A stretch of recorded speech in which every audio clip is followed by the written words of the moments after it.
Food banks in the US have become institutions, and the people that work at them have become institutionalized.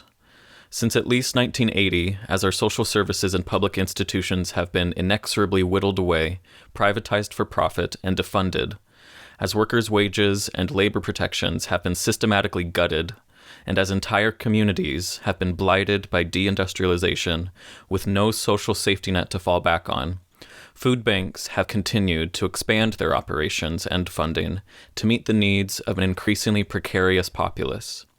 This massive shift in resources away from the control of the public and our laws, and instead towards the nonprofit industry, is undemocratic, untenable, bad policy, and damaging to society.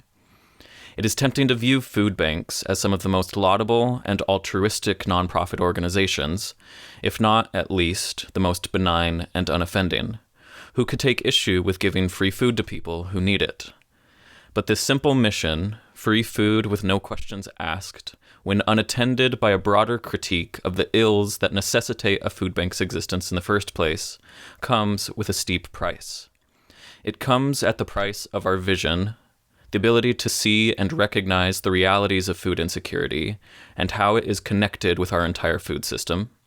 It comes at the price of our bravery, the courage it takes to recognize our standing in the community as a respected anti-hunger organization and to use that immense clout to change the status quo and to take on the difficult task of refusing to play into the systems that shuttle people to our doors in the first place. And it comes, finally, at the price of our souls as we show up for work in our community, day in and day out, passing out food to a never-ending and, in fact, growing line of people, as we continue to fill our investment account and garner raises and bonuses, all the while never questioning why it is we are doing what we are doing, but with the gnawing feeling that there must be a better way. There are millions of impoverished people in this country, and each one of them exposes the malignant lie of our morally bankrupt economic and governmental systems. The crime of poverty is a communal crime for which we all bear responsibility.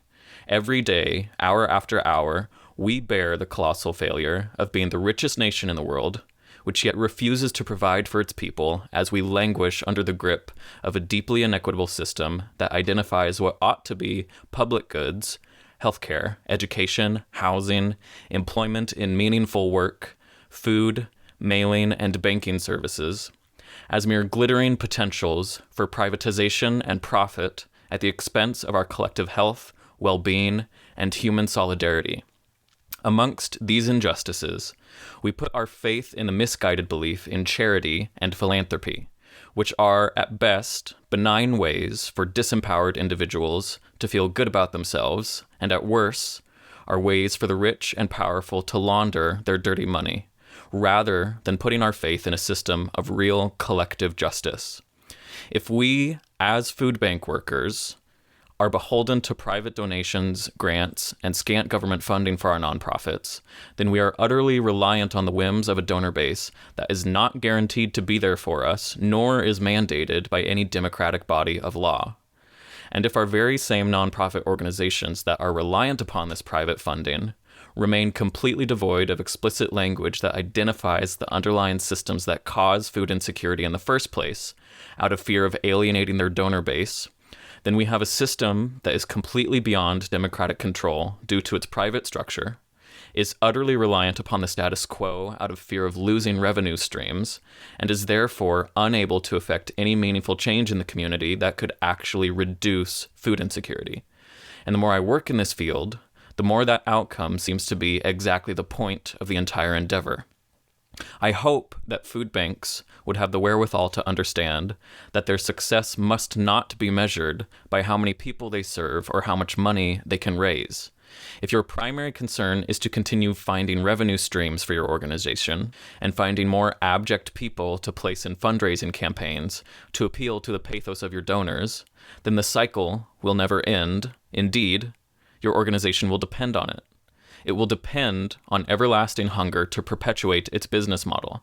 It then begs the question, if hunger actually did reduce or disappear from our community, and therefore also our reason for fundraising, Would our food banks rejoice in having found themselves to be put out of business, just like we always say we are trying to do?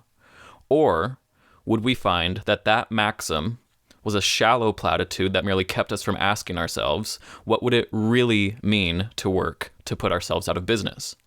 For a start, it would mean adopting a stance that says we will not accept any money from a corporation that is known to engage in anti-labor or anti-consumer practices, such as union busting, price fixing, monopolization, labor trafficking, or lobbying for criminalization of protests against their business practices, all of which contribute to wage depression, industry consolidation, and food insecurity.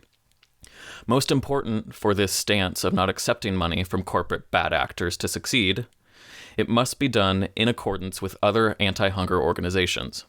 One single food bank adopting an internal donation policy of this sort will accomplish nothing except to cut off revenue streams to that one organization.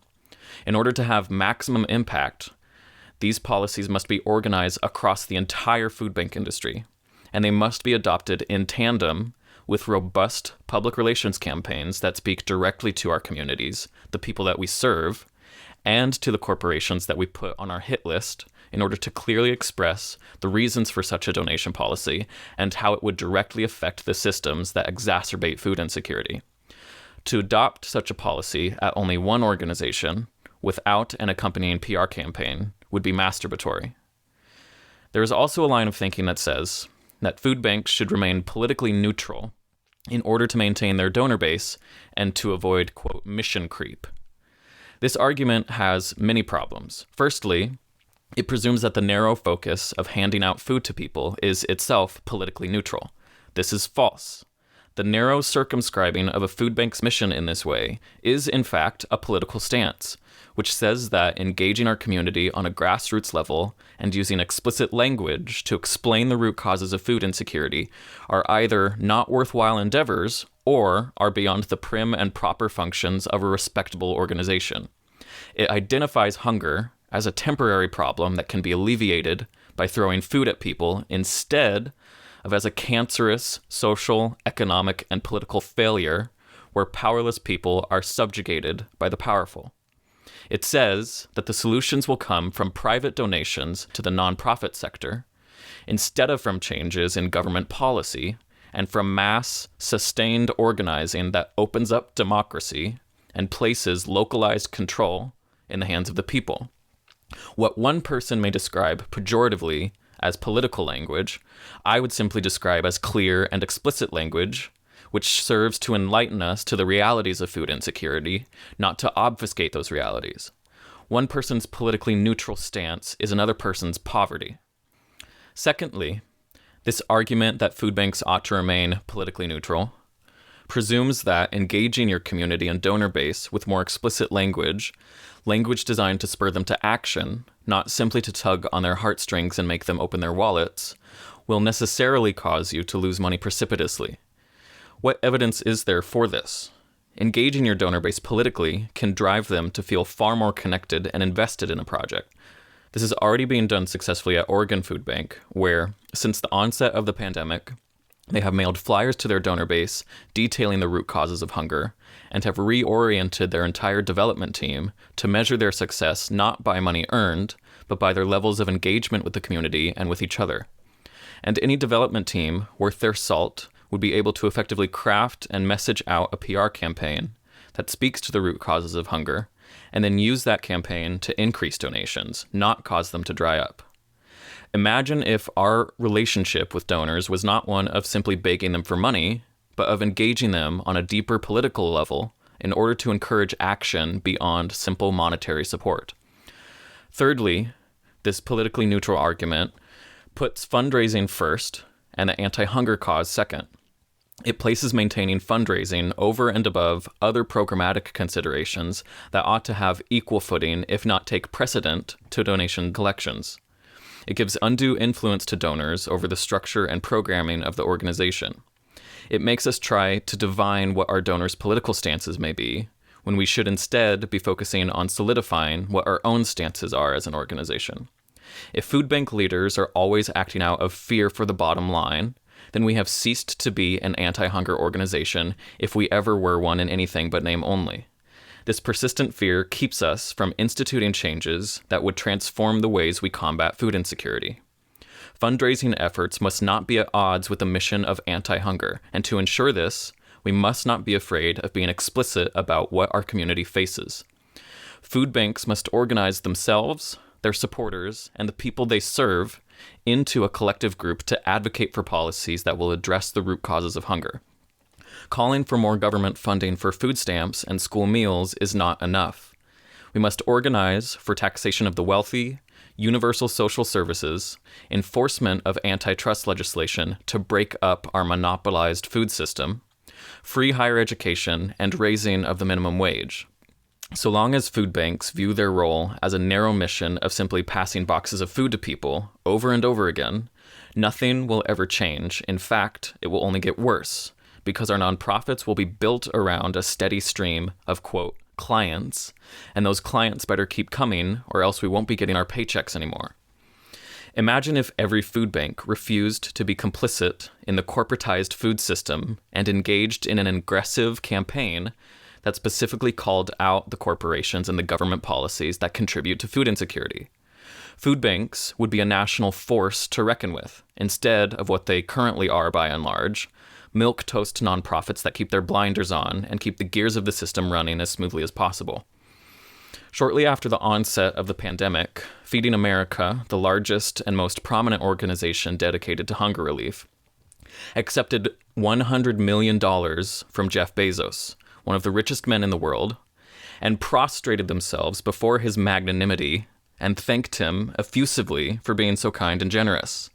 This is despite the fact that that money mostly belongs to the Amazon workers who create that wealth and are prevented from unionizing and are fired if they even think about uttering the words living wage.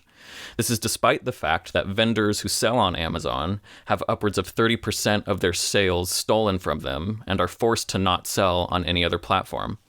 This is despite the fact that Amazon avoids billions of dollars in taxes and instead gets subsidized by the US government and the US people. Bezos stole that $100 million from the American people, and we say thank you when he gives it to food banks when it should have been put directly into our bank accounts and our collective public services in the first place. It is embarrassingly irresponsible for any anti-hunger organization to accept that money, let alone accept it without a mumbling word in opposition to the structures that brought it forth. Going beyond the issue of funding, food banks must recognize that they have become an integral part of the broader food system. We fill in the gaps where capitalism has left us to perish. We work closely with vendors across the state and with gleaners within the county. We foster relationships with fellow local nonprofits. We strive to offer healthful foods that are culturally appropriate and locally sourced when available. Doors open for people when they say they are with the food bank. Given our important standing in the community, we have a responsibility to use our voice to call attention to the injustices of our local food economy, not only in our poorly attended and tepid online monthly committee meetings, but in person to the broadest audience possible. To not use our standing to ensure that those who come to us in need won't be coming to us every month and every week and every day would be an act of feckless complicity to the very forces that trap people in food insecurity. Food banks have extensive community ties through their broad base of volunteers, clients, vendors, partner nonprofits, and government connections. There is tremendous opportunity in that network of people. We ought to be using our position in the community to foster deeper connections between these entities and to organize people to advocate for government policies and engage in grassroots actions that will reduce food insecurity. These things are already being done by smaller, scrappier mutual aid projects in our own community. Why should every food bank not be doing so as well? We are being put to shame. We must invite the community and those who are suffering from food insecurity to have a say in determining the policies that affect them the most. This is an essential way to remain accountable to those we serve. The current relationship of the food bank to those we serve is inherently unequal. We must remain honest and deeply connected to our community by constantly interfacing with those who experience food insecurity, and by inviting them to express both their needs and their proposed solutions in the capacity of a consultant. And then we must compensate them accordingly for contributing to the food bank's operations and mission. But even if wages increased in our community, housing prices improved, and our social safety net was expanded, we would still be presented with the problem of a highly consolidated, monopolized, globalized, corporatized food system that disempowers farmers, subjects farm workers to wage theft and pesticide exposure, forces food service workers into precarious gig jobs, and narrowly limits the choices of anyone who purchases food. We must emphasize the importance of local sustainability and local control of our food system. Within our food system, it is worth pointing out why locally sourced and sustainable and organic food is more expensive. It is often because the labor that is put into the food, the people behind it, are being paid a living wage, or at least better than what can be found at larger operations. It is because the food is not coming from a large monopolistic agribusiness that drives wages down, inordinately determines prices across the market, buys protection from lawmakers, and values profit above safe and nutritional food. Food banks should do all they can to support small local agriculture through their food sourcing and by being explicit about why large agribusinesses are harmful to our local economy and our health. Food banks must support the farm workers and food industry workers who are responsible for bringing our food to our plates.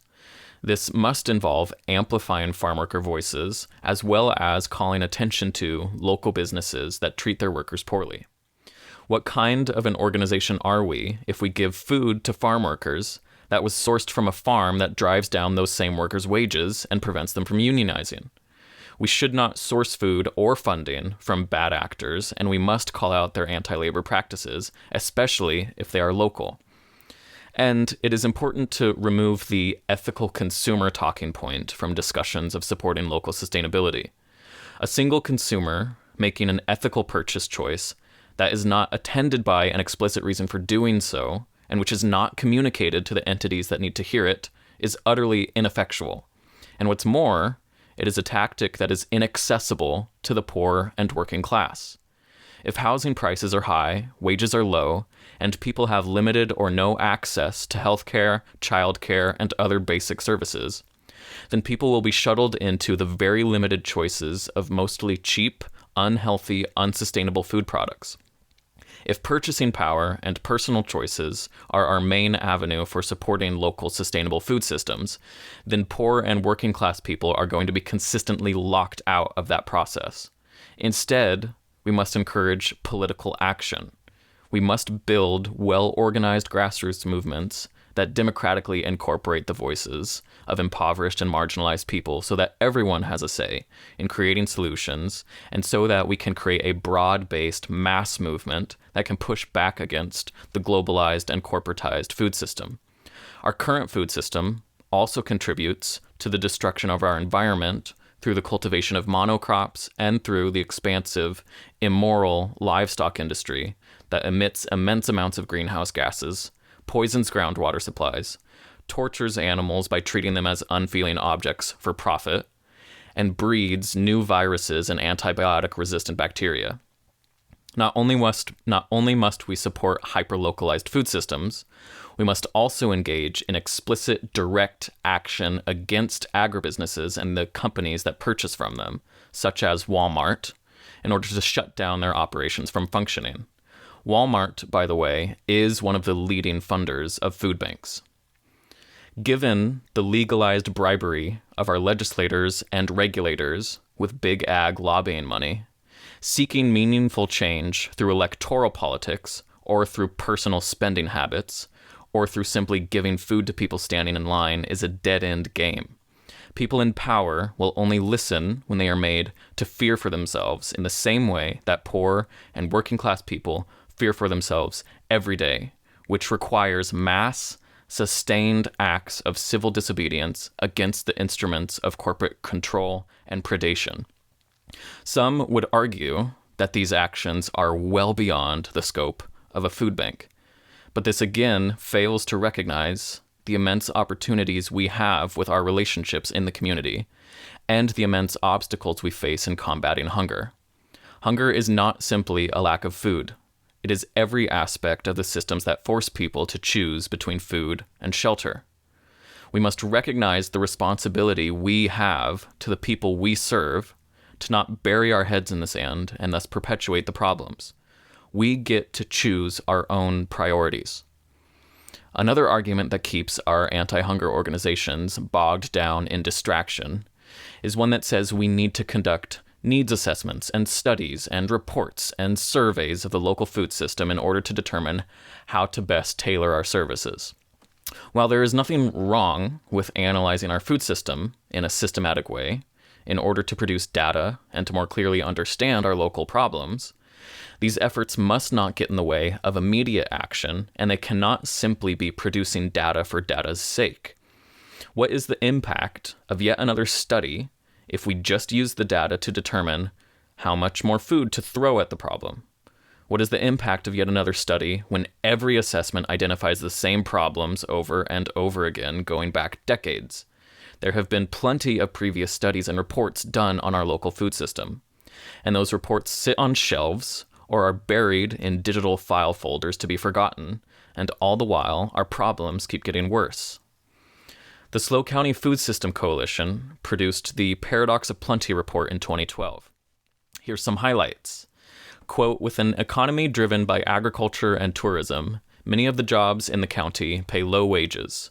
Furthermore, San Luis Obispo County has one of the most unaffordable housing markets in the nation, unquote. Here, the report specifically links low-wage jobs and the high cost of housing with food insecurity. The numbers in the report are grim, and mind you, this is from pre-pandemic times. Quote, the census reports that 36% of renters in the county have severe housing cost burden from the U.S. Census in 2010. This is a higher percentage than Los Angeles, San Jose, San Francisco, and New York City. According to a 2010 survey, almost 1/4 of SLO County residents are paying more than half of their income on housing, unquote. The report goes on to emphasize the importance of coordinating community organizations to educate the public on the root causes of food insecurity, to illustrate, quote, the interconnectedness of jobs, housing, healthcare, and hunger, unquote. Some of the explicit goals identified in the report include, quote, educate the community about the state of hunger and malnutrition in SLO County through a multi-agency PR campaign to explain interconnectedness of poverty, hunger, and jobs, unquote. Another goal is to, quote, collaborate with other organizations combating poverty, homelessness, hunger, and lack of health care to advocate for economic and social justice, unquote. Be careful, these goals sound quite too political and difficult for our respectable food banks to wade into. Maybe we should just keep our heads down and keep begging people for money. The SLO Food Bank's coffers have never been doing better, by the way. Thank God for the pandemic. It's been great for business. The Paradox of Plenty report used survey data compiled by Cal Poly professor Aidan Nazmi and his research team, which was published in the Hunger-Free Communities report in 2011. Most of the people surveyed were living at or below the poverty level. 52% of those respondents said they had to choose between paying rent and paying for food. The study also found that significantly more people utilized the food bank than they did SNAP benefits. SNAP being an underfunded government program that gives people money for food so that they can make their own buying choices. This is yet another example of how nonprofits are taking over providing essential services from the more proper entity, the public state. Here's a revealing quote from one of the survey respondents. Quote, healthy foods are too expensive. With the little money I have to spend on groceries, I have to buy whatever is cheapest, unquote. Another response, quote, if people in the community could get better jobs, then they would be able to buy better food for their family, unquote. When respondents were asked what would help alleviate hunger, top responses included more jobs, higher wages, and community gardens. Here, we have people experiencing hunger who are clear about hunger's economic connection, know that better wages would alleviate the issue, and who understand the importance of local food sovereignty. What is another study going to recommend to us about alleviating hunger that our community doesn't already know? A 2016 report called Vital Signs, Understanding San Luis Obispo County, compiled by Action for Healthy Communities, noted that food service workers, and quote, those in the farming, fishing, and forestry fields, have some of the lowest median hourly wages of all jobs in the San Luis Obispo County labor market, unquote. The workers who are most responsible for feeding all of us are also some of the most likely to experience food insecurity. And food insecurity often goes hand in hand with obesity, since cheaper foods are often the most unhealthy, processed, and calorie-packed. The report noted that in 2015, 60% of San Luis Obispo County adults were overweight or obese. In that same year, over half of San Luis Obispo County residents whose income was less than double the federal poverty level stated that they were not able to afford enough food.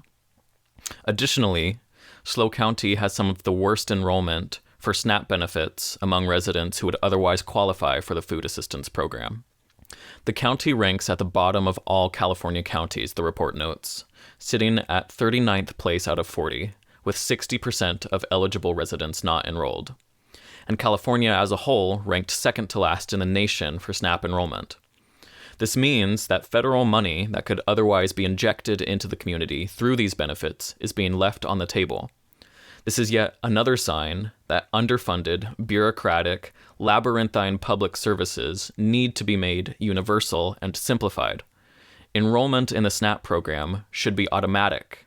When a family files their taxes and they are found to be eligible for the program based on their income, they should automatically get access to the funds, no application required. And the SNAP benefits should be expanded to increase the benefit itself and to increase the income threshold so more people can be eligible. Food banks should be organizing to press lawmakers to make social services, such as SNAP, universal. In regards to farming in San Luis Obispo County, the Vital Signs report found that in 2012, 2.8 million pounds of pesticides were used on crops in the county. A survey conducted of Santa Barbara County farm workers in 2015 reported that workers were pressured to pick faster with a pesticide sprayer coming up behind them. And because many farm workers only speak indigenous languages, warning workers about the dangers of pesticides only in Spanish has limited efficacy. Our farm workers bear the brunt of these poisons. We ingest them with our produce, and our local environment suffers continued pollution. A more recent report from 2019, called the Food Systems Atlas, done by Cal Poly professor Ellen Burke and her team, found that local awareness and understanding of the food system was low, and it therefore recommended increasing, quote, awareness of local food systems through magazines, publications, events, education campaigns, and other marketing methods. It also highlighted the problem of potential agricultural land being developed instead of preserved, thus limiting the space for small local farmers to have access to affordable land. The report also looks at the negative environmental impact our food system has on the community. Because so much that is grown locally is shipped beyond county lines, and just as much outside produce is trucked into the county, the shipping vehicles and refrigeration required contribute to increasing greenhouse gas emissions. Shifting to looking specifically at farm workers, the Central Coast Alliance United for a Sustainable Economy, known as CAUSE, produced the Raising Up Farm Workers report in 2015. They write, quote, throughout California's history, the agricultural industry relied on a cheap labor force that feared asking for their basic rights, which greatly impacted their ability to integrate into society. Seen as outsiders and non-citizens, each wave of workers were tossed aside once they sought basic rights and replaced by a new group of exploitable workers, unquote. This history has not changed. The Supreme Court recently clawed back the right for unionizers to enter onto farm property in order to organize workers, a key protection that had been fought hard for and won by Cesar Chavez and the UFW. The CAUSE report notes that 73% of farm workers surveyed in Santa Barbara County were non-citizens, most had not progressed past the 8th grade, and 52% had children at home, thus putting them in very precarious economic positions. Wage theft and overwork are rampant on farms. The report notes that growers in California are not required to pay overtime until after 60 hours per week or 10 hours a day. One farm worker was quoted as saying, "Yes, I have felt that some of my paychecks have been cut short, But then I am told by coworkers that it's only a few cents difference and that I shouldn't make a big deal out of it because I can get fired over a few cents. Better not risk losing the job, unquote. When asked what changes could be made to improve the conditions for their work, respondents identified better pay, sick time, vacation time, overtime pay, breaks, and benefits as areas that they would prioritize. The next time someone says we need to conduct another involved study about the food system before we make any confident statements or changes to our programming, I'd be happy to point them in the direction of the wealth of knowledge on these subjects that already exists, or advise them to simply talk to one of the people standing in their growing lines for food. We cannot claim ignorance anymore, only sheepishness. This is but a cursory glance at the many problems we face, and any proposed solution is but a stepping stone towards the broader goal of developing a society where we do not rely upon the non-profit industrial complex for what ought to be our collective public services and our human rights. Food banks, increasing their numbers, locations, funding, and scope, are all indicators of failures by our government and society to properly place the locus of control of public services in the hands of the people, namely through socialism. For any food bank not to acknowledge this fact and not actively work to shorten their lines for food is a failure to be a true anti-hunger organization. Our commodified capitalist society is in terminal decline, and it has failed the least of us most of all. And I have come to the conclusion that food banks share the responsibility for these failures. We have a collective responsibility to ensure that we are doing right by the people we serve by having the courage to name and to be explicit about the forces that drive people to desperation in the first place. We have a responsibility to ensure that our anti-hunger organizations are doing everything they can to keep people from relying on our services.